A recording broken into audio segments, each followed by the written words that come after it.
السلام علیکم ورحمۃ اللہ وبرکاتہ۔ سنڈے کمنٹ باکس کے ایک نئے ایپیسوڈ کے ساتھ میں اے ایم قاسمی آپ لوگوں کی خدمت میں حاضر ہوں۔ مجھے امید ہے کہ آپ لوگ خیر و عافیت سے ہوں گے۔ میں اللہ تعالیٰ سے دعا کرتا ہوں کہ اللہ تعالیٰ آپ لوگوں کو اپنے حفظ و امان میں رکھے۔ عید الاضحیٰ کا موقع تو چلا گیا، اب محرم کا مہینہ آنے والا ہے۔ انشاءاللہ ہم محرم کے مہینے میں بھی بہت ساری چیزیں سیکھیں گے۔ چلیے سوالوں کا سلسلہ شروع کرتے ہیں، لیکن اس سے پہلے میں آپ لوگوں سے کہنا چاہوں گا کہ آج کل آپ ایک ایڈ بہت دیکھ رہے ہوں گے میری ویڈیو میں، تلبینے کا۔ یہ تلبینہ اصل میں میرا ہی ایک پروڈکٹ ہے، اور اس کے پیچھے کی کہانی میں آپ کو بتاؤں کہ تلبینہ جو مارکیٹ میں ہے، آپ ایک سے ایک نمبر کا تلبینہ لے کے آنا، اور یہ جو تلبینہ جس کا میں ایڈ کر رہا ہوں، آپ نے دیکھا ہوگا کہ اب تک میری ویڈیو میں کوئی باہر کی چیز کا میں نے ایڈ آج تک نہیں کیا، حالانکہ لاکھوں روپے کے آفر میرے پاس رہتے ہیں کمپنیز کے کہ آپ ہمارے اس پروڈکٹ کے بارے میں 2 منٹ بولیں، لیکن میں اس کو نہیں بولتا کیوں؟ مجھے نہیں پتا کہ اگر میں اس کا ایڈ کروں گا تو یہ کیسی چیز ہے، کیا ہے، اچھی ہے، بری ہے، مجھے نہیں پتا، لیکن میری جو چیز ہوتی ہے وہ جینوئن ہوتی ہے، اسی لیے میں اس کا فل ایڈ کرتا ہوں آپ لوگوں کے لیے، تاکہ آپ لوگ اس سے زیادہ فائدہ اٹھاؤ۔ تلبینہ مارکیٹ میں نے بہت یوز کی، مجھے مزہ نہیں آیا۔ پھر یہ تلبینہ میں نے اپنے لیے بنایا تھا، سوچا کہ اپنے کچھ احباب کو بھی ایز اے گفٹ بھیجوں، تو میں نے جب ان کو دیا تو ان کو بھی بڑا پسند آیا، تو پھر ایک یہ خیال آیا کہ چلو اس کو پیک کر دیتے ہیں، اور جو تھوڑا بہت خرچہ ورچہ ہو رہا ہے اس کو نکال کے دیکھتے ہیں کیا ہوتا ہے۔ اللہ کا شکر ہے وہ تلبینہ اتنا اچھا بنا، کیونکہ اس میں کوالٹی کے ساتھ کوئی کمپرومائز نہیں کیا گیا۔ آپ لوگ اتنا اس کو پسند کر رہے ہیں، بس نہ پوچھو، آپ آرڈر مکمل نہیں ہو پا رہے ہیں۔ تو آپ لوگ اگر ایک اچھے تلبینے کی تلاش میں ہیں، تلبینہ ہماری باڈی کے لیے بہت فائدہ مند ہوتا ہے، آپ گوگل کر سکتے ہیں۔ تلبینہ ایک ایسی ڈش ہے، کھیر کی طرح اس کو بنایا جاتا ہے، نارمل سب لوگ جانتے ہیں، نہیں جانتے تو آپ گوگل کر لیجئے۔ کھیر کی طرح اس کو بنایا جاتا ہے، ناشتے میں آپ کھا سکتے ہیں، کھانا کھانے کے بعد کھا سکتے ہیں، ایک ڈش ہوتی ہے کھانے کی بس، لیکن باڈی کے اندر یہ طاقت دیتی ہے، جسم کو طاقت دیتی ہے، اور صحت کو اچھا کرتی ہے، دماغ کی کمزوری کو دور کرتی ہے، دل کو فائدہ دیتی ہے، جگر کو، بے شمار فائدے ہیں، آپ گوگل کر کے دیکھ لیجئے گا۔ تو یہ تلبینہ آپ آرڈر کریے، آپ آرڈر کر سکتے ہیں، اس نمبر پر بھی آرڈر کر سکتے ہیں، اور ویب سائٹ کے ذریعے بھی آرڈر کر سکتے ہیں۔ انشاءاللہ اس تلبینے کو یوز کرنے کے بعد آپ کو پھر کوئی اور تلبینہ بھائے گا ہی نہیں، یہ میں آپ کو گارنٹی دے رہا ہوں۔ سمجھ رہے ہو بات کو؟ تو میں نے سوچا چلو آج سنڈے ایپیسوڈ میں اس کا تھوڑا سا ایڈ کر دیا جائے۔ اچھا، ایک میڈیسن اور ہے، میڈیسن تو نہیں کہہ سکتے، ایک معجون ٹائپ کا ہے جو ہمارے دادا اس کو استعمال کرتے ہیں۔ بہت سارے لوگوں نے اس کو آرڈر بھی کیا تھا، لیکن وہ یہ چاہ رہے تھے کہ 1 مہینے میں فائدہ نظر آئے۔ دادا اس کو استعمال کرتے ہیں، پھر میں نے بھی اس کو کئی مہینے استعمال کیا ہے، جن لوگوں کو پیٹ کی شکایت رہتی ہے۔ تو یہ ایک معجون ٹائپ کا ہے، آپ اس کو اگر صبح شام، اور گرمیوں میں صرف صبح یا شام ایک دفعہ کھانے کے بعد 1 چمچ اس کو لے لیتے ہیں، اور کنٹینیوسلی 3-4 مہینے اگر اس کو کھاتے ہیں، تو پیٹ کی جو پرابلمس ہیں وہ انشاءاللہ بہت آپ کو اس میں ریلیف ملنے والا ہے۔ یہ ہمارے دادا کا نسخہ ہے، اور دادا کو یہ نسخہ ملا ہمارے دادا سے۔ تو ایک مرتبہ میرے پیٹ میں پرابلم ہو گئی تھی، تو دادا نے مجھ سے کہا یہ بنا لو، تو میں نے اس کا استعمال کیا، اللہ کا شکر بہت فائدہ ملا۔ تو یہ بھی میں نے کئی لوگوں کو سجیسٹ کیا تھا، تو اگر آپ چاہیں تو اس کو بھی آرڈر کر سکتے ہیں، لیکن یہ میں کوئی وہ نہیں کروں گا، لیکن یہ سب کے لیے ہیں جن کو پیٹ کی شکایت رہتی ہے، ان کے لیے۔ چلیے سوالوں کا سلسلہ شروع کرتے ہیں۔ عربیہ مرزا پوچھتی ہیں، میرا کویسچن تھا کہ اگر کسی بک میں قرآن پاک کی کیول ایک ہی آیت لکھی ہو تو کیا ناپاکی کی حالت میں اس بک کو پڑھ سکتے ہیں؟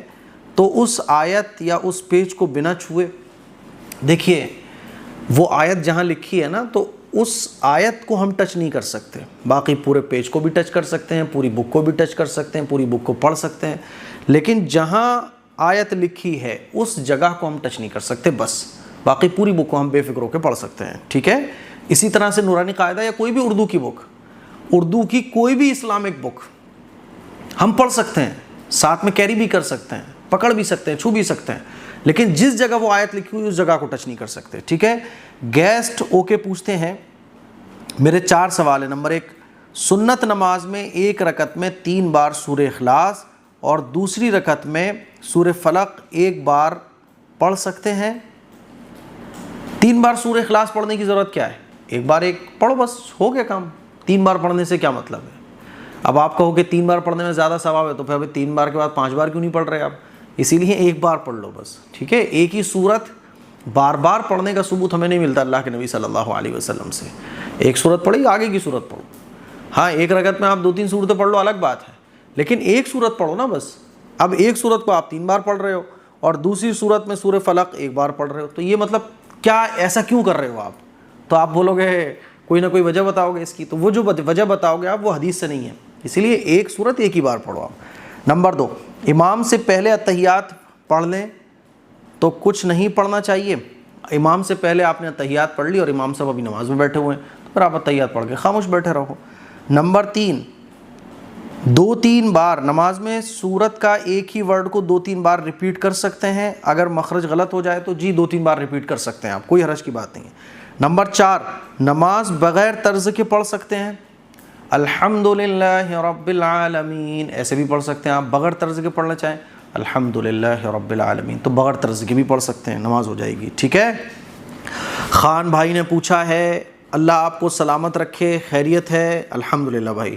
سوال یہ ہے کہ کیا بنا داڑھی کے امام بھی امامت کر سکتا ہے؟ کیونکہ حرم شریف کے امام کی داڑھی بہت چھوٹی ہے. دیکھو داڑھی نہ ہونا قدرتی طور پہ یا داڑھی کا قدرتی طور پہ چھوٹا ہونا، جیسے کہ میری داڑھی ہے تو میں کوئی کاٹتا واٹتا نہیں ہوں، میری اتنی ہی داڑھی ہے، تو یہ اس کو بغیر داڑھی کا امام تھوڑی کہا جائے گا. بھائی میری داڑھی اتنی ہی آئی ہے. ٹھیک ہے. اور ایک ہوتا ہے کہ داڑھی تو ہے لیکن میں کاٹ لیتا ہوں، تو پھر ایسے شخص کو امام بنانا درست نہیں ہے. بات سمجھ آ رہی ہے؟ تو جو امام داڑھی کو کاٹتا ہو اور چھوٹی داڑھی رکھتا ہو تو ایسے کو امام نہیں بنانا چاہیے. جو آپ بتا رہے ہیں کہ حرم کے جو امام ہیں، مسجد نبوی کے جو امام ہیں، وہ داڑھی کو کاٹتے نہیں ہیں، ان کی داڑھی اتنی ہی ہے. سمجھ رہے ہو؟ تو ہمارے انڈیا میں اگر کوئی امام کی داڑھی، جیسے میں ہوں تو میری تو داڑھی ہے ہی نہیں نا، یا کسی کی نکلی نہیں ہے وہ الگ مسئلہ ہے پھر، لیکن کسی کی نکلتی ہے وہ کاٹ لیتا ہے، تو ایسے شخص کو امام نہیں بنانا چاہیے. چلیے سوال دوسرا، مسجد نبوی اور حرم شریف کے امام کا نام اور حرم شریف کے امام کی والدہ کی دعا کا قصہ بتائیے. دعا کا قصہ بھائی مجھے تو اس وقت یاد نہیں ہے. کون سے؟ بہت سارے امام ہیں وہاں، تو ہر نماز میں ایک الگ امام ہے، تو اب وہ واقعہ کون سا قصہ ہے مجھے تو ابھی علم نہیں ہے اس کا. ٹھیک ہے. چلیے سوال تیسرا، فرض نمازوں کے بعد جو سنتیں پڑھتے ہیں ان میں سورہ فاتحہ کے بعد ہر رکعت میں کوئی سورت ملائیں یا نہیں؟ اچھا، سنتیں جب ہم پڑھتے ہیں نا تو ہر رکعت کے بعد ہمیں ایک سورت ملانی پڑے گی. ٹھیک ہے. سوال نمبر 4، کوئی زمانے میں حضور صلی اللہ علیہ وسلم کے روضہ مبارک کو توڑنے کچھ لوگ آئے تھے، وہ قصہ پورا بتائیں. حضور صلی اللہ علیہ وسلم کے کوئی زمانے میں ایسا کئی بار ہوا ہے، وہ واقعہ اگر میں بتاؤں تو لمبے ہو جائیں گے. آپ کس واقعے کے بارے میں جاننا چاہتے ہیں؟ ایسا کئی بار ہوا ہے. بھئی دشمنان اسلام تو چڑھائی کرنا چاہتے ہیں نا، وہ یہ بھی چاہتے ہیں کہ مسجدیں ختم ہو جائیں اور جتنی بھی اسلامی شاعر ہیں وہ ختم ہو جائیں، تو یہ تو سب رہا ہے. جیسے کہ خانہ کعبہ پر چڑھائی کرنے کے لیے وہ ابرہہ آیا تھا، ایسے ہی حضور علیہ الصلوۃ والسلام کے بعد جب بھی دشمنوں سے لڑائی ہوئی ہے تو ان کی کوشش یہی رہی ہے. تو ایسے بہت سارے واقعات ہیں. سوال آخری، آپ اور آپ کے سبسکرائبر میرے اور میرے فیملی کے لیے دین ایمان کی دعا کیجیے. میرے تمام مرحومین اور مرحوم جنید جمشید صاحب اور مرحوم دادا جی کے لیے دعا کریں. بھائی سبھی لوگ دعا کریں سورہ اخلاص پڑھ کر، اللہ تعالیٰ سب کو ایصال ثواب پہنچائے اور سب کی مغفرت فرمائے. اچھا جی، تو خان بھائی کے بھائی سوال ہو گئے 4. اچھا، محمد انس پوچھتے ہیں اگربتی کو پھونک مار کر بجھانا کیسا ہے؟ میں نے سنا ہے کہ اگربتی کو پھونک مار کر بجھانا نہیں چاہیے.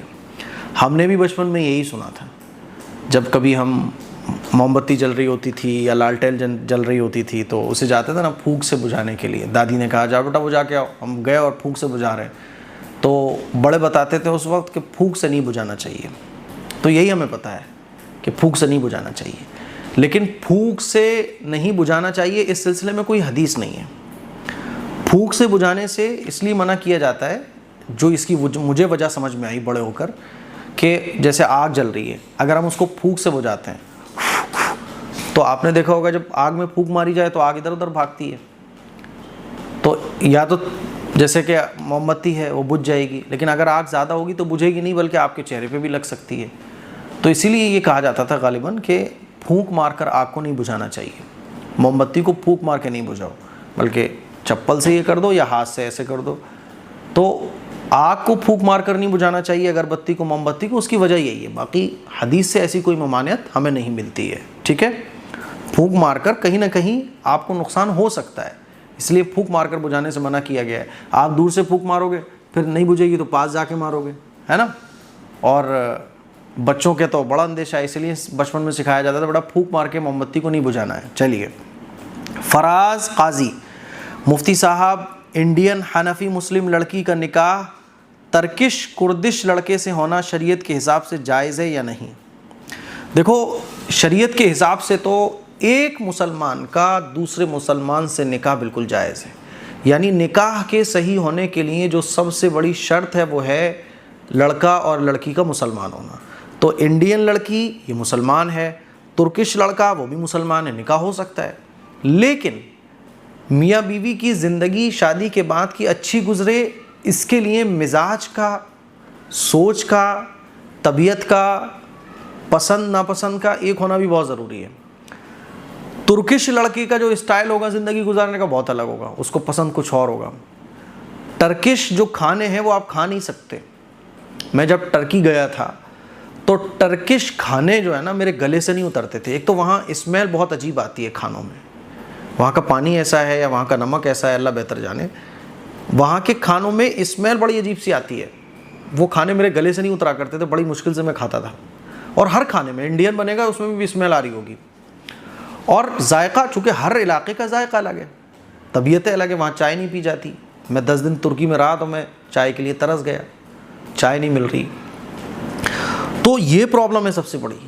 اب انڈین لڑکی کا اگر ہو بھی جائے تو ترکش اسٹائل الگ ہے، ترکیوں کے رسم و رواج الگ ہیں، ترکیوں کا رہن سہن، کلچر، پہناوا الگ ہے، تو ایک انڈین لڑکی جو ہے نا وہ کمفرٹیبل فیل نہیں کرے گی، اور ہو سکتا ہے بہت ساری پرابلم بھی ہو۔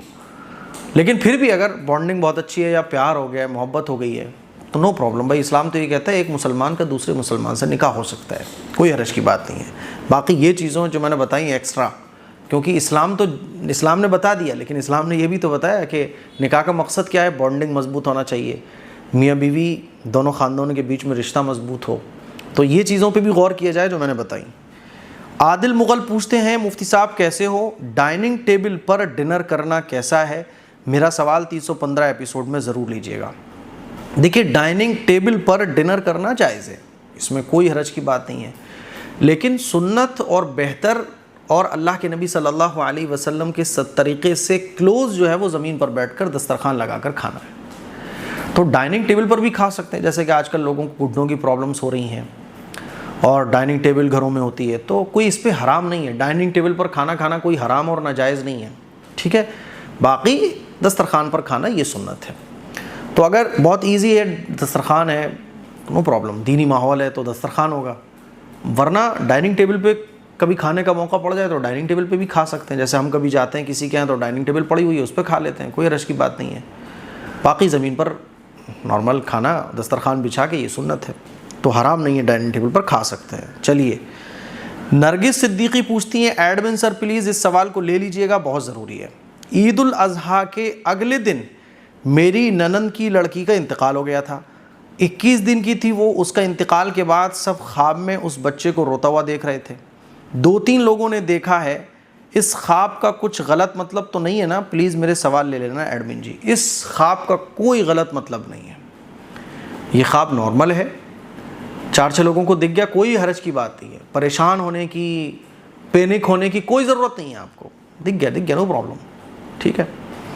بچے معصوم ہوتے ہیں اور بچے جنت میں ہی جاتے ہیں، بچے تو پھول ہوتے ہیں نا، نازک پھول ہوتے ہیں، اور ان بچوں کی دنیا سے جانے پر ماں باپ صبر کرتے ہیں تو اللہ تعالیٰ اجر دیتا ہے، تو پینک ہونے کی کوئی ضرورت نہیں ہے، اور کسی اور سے یہ بات شیئر کرنے کی بھی ضرورت نہیں ہے، ورنہ میرے علاوہ آپ کسی اور مولوی مولانا سے یہ بات شیئر کر دو گے تو حال وہ 1000 2000 2500 روپے لے لے گا فوراً، اور تعویذ گنڈے دے دے گا کہ چکر وکر بھوت ہوتے، جانے کیا کیا بتا دے گا وہ آپ کو، تو اسی لیے اس کا خیال رکھنے کی ضرورت ہے، ٹھیک ہے؟ باقی پریشان نہ ہو۔ مائی لائف ایکسپیرینس، مولانا صاحب میرا سوال ہے طلاق کو لے کر، اگر غصے میں شوہر ایک طلاق بول دے کہ آج میں نے پہلی طلاق تمہیں دی تو کیا وہ مانی جائے گی؟ جی بالکل مانی جائے گی۔ اور اس کی کتنی مدت ہوتی ہے؟ دیکھیے، ایک طلاق شوہر نے آپ کو دی، اب کوئی بات چیت نہیں ہو رہی میاں بیوی کے درمیان، 1 مہینہ 1 پیریڈ آئے گا، 1 طلاق اور ہو جائے گی آٹومیٹک، دوسرا پیریڈ آئے گا، دوسری بھی طلاق ہو جائے گی آٹومیٹک، تیسرا پیریڈ آئے گا تو آپ اس کے نکاح سے بالکل نکل جاؤ گی، ٹھیک ہے؟ تو ایک طلاق دے دی، اب 1 پیریڈ 2 پیریڈ 3 پیریڈ آنے کے بعد وہ عورت اس آدمی کے نکاح سے بالکل نکل جائے گی۔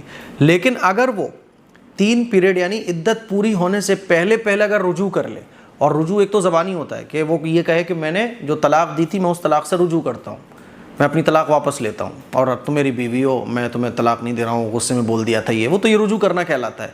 یا فزیکلی کوئی ریلیشن شپ قائم ہو جائے تو یہ بھی رجوع کرنا کہلائے گا۔ تو اگر عدت مکمل ہونے سے پہلے اگر شوہر رجوع کر لے تو پھر یہ رجوع ہو جاتا ہے، اور دونوں میاں بیوی کا رشتہ دونوں کے بیچ قائم ہو جاتا ہے، ٹھیک ہے؟ لیکن اگر رجوع نہیں کیا اور عدت پوری ہو گئی تو پھر طلاق ہو جاتی ہے۔ اب دوبارہ بیوی بنانے کے لیے دوبارہ سے نکاح کرنا ضروری ہوگا، ٹھیک ہے؟ دوبارہ سے بالکل نیا نکاح کرنا ضروری ہوگا۔ اگر 1 طلاق دی ہے، 2 طلاق دی ہے تب بھی یہی حکم ہے، لیکن اگر 3 طلاق دے دی تو پھر رجوع کرنا عدت کے بعد تو پاسبل ہی نہیں ہے، پھر راستے بند ہو جاتے ہیں سارے کے سارے۔ تو آپ کے شوہر نے 1 طلاق دی ہے تو رجوع کرنے کے بعد پھر اب زندگی میں 2 ہی طلاق دینے کا حق باقی رہے گا شوہر کو۔ ساری زندگی میں 3 طلاق دینے کا اختیار ہوتا ہے شوہر کو، بس 1 دے دی ہے، اب یہ رجوع بھی کر لیں گے نا، لیکن 1 گولی نکل گئی بندوق میں سے، اب 2 طلاق کا حق ان کو باقی رہ جائے گا۔ چلیے، مطلب اگر نیکسٹ 3 منتھ تک پھر دوسری بار ہی بولا تو کیا وہ ختم ہو جائے گی؟ دوسری بار نہیں بولا تو کیا وہ ختم ہو جائے گی؟ یا پھر دوسری بار چاہیں 1-2 سال میں بولیں تو یہ پہلی والی بھی کاؤنٹ ہوگی؟ جی پہلی والی بھی کاؤنٹ ہوگی، ٹھیک ہے؟ یہ یاد رکھیے گا۔ تو یہ سارا مسئلہ تھا جو میں نے آپ کو سمجھا دیا۔ نادیہ خان پوچھتی ہیں کیا لڑکیاں ڈینٹسٹ بن سکتی ہیں؟ جی لڑکیاں ڈینٹسٹ بن سکتی ہیں، اور ہماری بچیوں کو چاہیے، ہماری بہنوں کو چاہیے کہ وہ ڈینٹسٹ بنیں، ماں باپ کو بھی چاہیے کہ وہ اپنے بچیوں کو ڈینٹسٹ بنائیں۔ اب سپوز کیجیے آپ کہ ڈینٹسٹ کیوں بن سکتی ہیں، اب سوال یہ آ رہا ہوگا کہ ڈینٹسٹ کیوں بن سکتی ہیں۔ سپوز کیجیے آپ کہ مجھے اپنی گھر کی کسی خاتون کو دانتوں کی پرابلم سے ریلیٹڈ ڈاکٹر کو دکھانا ہے، میں ڈاکٹر تلاش کر رہا ہوں کہ کوئی لیڈی ڈاکٹر مل جائے، لیکن لیڈی ڈاکٹر نہیں مل رہی ہیں۔ جب لیڈی ڈاکٹر نہیں مل رہی ہیں تو میں کس کے پاس جاؤں گا؟ میل ڈاکٹر کے پاس جاؤں گا۔ میل ڈاکٹر کے پاس کمفرٹیبلی میں اپنی گھر کی کوئی بھی خاتون کو نہیں دکھوا سکتا، اور مجبوری میں اگر دکھانا بھی پڑا تو بے پردگی ہوگی، ہے نا؟ اسی لیے جب ہمارے پاس آلریڈی فیمیل ڈاکٹرز ہماری ہوں گی تو ہمیں کوئی پرابلم نہیں، بھائی وہاں چلے جاؤ۔ ہماری اپنی بچیاں ڈینٹسٹ بن کر آئیں گی تو ہمیں کوئی پرابلم نہیں ہوگی، بھائی وہاں لے کے جائیں گے ہم اپنی گھر کی کسی بھی خاتون کو۔ ہماری اپنی جب ڈاکٹرز ہوں گی تو ہماری خواتین علاج کرانے میں ان کا پردے کا بھی خیال رہے گا، شریعت پر بھی عمل ہوگا، اور ڈینٹسٹ بن کر خدمت خلقی بھی کر سکتے ہیں۔ کتنے غریب اور مجبور لوگ ہوتے ہیں جو اپنا علاج نہیں کرا پاتے۔ تو اگر ہماری بچیاں ڈاکٹر بنیں گی تو ڈینٹسٹ بنیں گی تو غریب لوگوں کو بھی فائدہ ہوگا، اور ہماری بہن بیٹی بچیوں کو غیروں کے یہاں نہیں جانا پڑے گا، اس لیے ڈینٹسٹ بننا چاہیے۔ عدنان بیلی پوچھتے ہیں آپ کا گجرات آنا ہوا ہے کیا، اور کب آنے والے ہو؟ گجرات آنے کا پلان ضرور بنائیے۔ پلان کیسے بناؤں؟ گجرات میں میرا کوئی ملنے والا ہے نہیں ہے، اب آپ ایک آ گئے ہو تو بلاؤ، آپ میں آ جاؤں گا انشاءاللہ، جب آؤں گا تو انشاءاللہ ضرور آپ لوگوں کو بتاؤں گا۔ خوشبو شیخ پوچھتی ہیں مفتی صاحب میں گوا سے بات کر رہی ہوں، کیا یوگا کلاس کے لیے جا سکتے ہیں؟ دیکھو، یوگا کلاس کرنے کے لیے آپ جہاں جا رہی ہو تو وہاں غیر مسلموں کی تعداد زیادہ ہوگی، اور آج کل آپ دیکھیں کہ غیر مسلموں کے دلوں میں کس طرح سے اسلام کے اور مسلمانوں کے لیے ایک چھوٹی سوچ رکھنے کی کوشش کی جا رہی ہے، ان کے دلوں میں، ان کے دماغوں میں چھوٹی سوچ رکھنے کی کوشش کی جا رہی ہے۔ پھر دوسرا ایک بڑا ویک پوائنٹ یوگا کا یہ ہے کہ یوگا کے اندر بہت ساری 2-3 چیزیں ایسی ہوتی ہیں جس میں سورج نمسکار ہوتا ہے، سورج کو جو ہے نا وہ نمسکار کیا جاتا ہے، تو یوگا کر سکتے ہیں، اس میں کوئی حرج کی بات نہیں ہے، لیکن یوگا کے اندر جو یہ سوریہ نمسکار ہے، اسی طرح سے کوئی اور ایسی مذہبی ایکٹیویٹیز کے اندر جو ایڈ ہے اس کو کرنے سے بچیے۔ لیکن ظاہر سی بات ہے جب آپ یوگا کرنے کے لیے کوئی کلاس جاؤ گے تو وہاں غیر مسلموں کی تعداد زیادہ ہوگی، ان کو تو اس کا کوئی فرق نہیں ہوتا کہ صحیح کیا ہے غلط کیا ہے، ان کے لیے تو سب خدا ہیں، ہمارے لیے تو ایک ہی خدا ہے، اس پوری سنسار کو بنانے والا ایک ہی ہے، ہم اس کے علاوہ کسی اور کی عبادت نہیں کر سکتے۔ لیکن جب اتنے سارے لوگ ہوں گے، وہ سب ایک ہی ایکٹیویٹی کر رہے ہوں گے، آپ نہیں کرو گی، تو ظاہر سی بات ہے وہ آپ کو بری نظروں سے دیکھیں گے اور یہ کریں گے وہ کریں گے۔ یہ چھوٹی سوچ ہے نا لوگوں کی۔ تو اسی لیے بہتر یہ ہے کہ آپ دیکھ لیجئے. میں تو یہی سجیسٹ کروں گا کہ آج کل یوٹیوب پہ یوگا کے بہت سارے طریقے ہیں, آپ گھر پہ یوگا کیجئے. یوگا کی کلاس کے لیے جانے کی ضرورت کیا ہے؟ اتنے بڑے بڑے ایکسپرٹ کی یوٹیوب ویڈیوز سوشل میڈیا پہ آپ کو دیکھنے کو مل جائیں گی. بڑے بڑے ایکسپرٹ بتاتے ہیں کہ یوگا ایسے کرنا چاہیے, ویسے کرنا چاہیے, آپ گھر پہ کیجئے. لیکن پھر بھی آپ کو لگ رہا ہے کہ ایسی کوئی پرابلم آپ کے یوگا کلاس میں نہیں ہوگی تو آپ یوگا کلاس جا سکتی ہیں. لیکن یہ جو مذہبی چیزیں ہیں کہ سوریہ نمسکار, جیسے میں نے ایک بہت موٹی سی بات بتائی, اس کو کرنے سے ضرور بچیے گا. ٹھیک ہے, تو بھائی یہ ہمارے آج کے سنڈے ایپیسوڈ کے سوالات تھے. مجھے امید ہے کہ آپ کو سنڈے ایپیسوڈ کے سوالات پسند آئے ہوں گے. اس کلپ کو شیئر کیجئے, دوسروں تک پہنچائیے, اور اگلے سنڈے ایپیسوڈ کے لیے سوال آپ اسی ویڈیو کے کامنٹ باکس میں جا کے پوچھ سکتے ہیں. السلام علیکم ورحمۃ اللہ وبرکاتہ.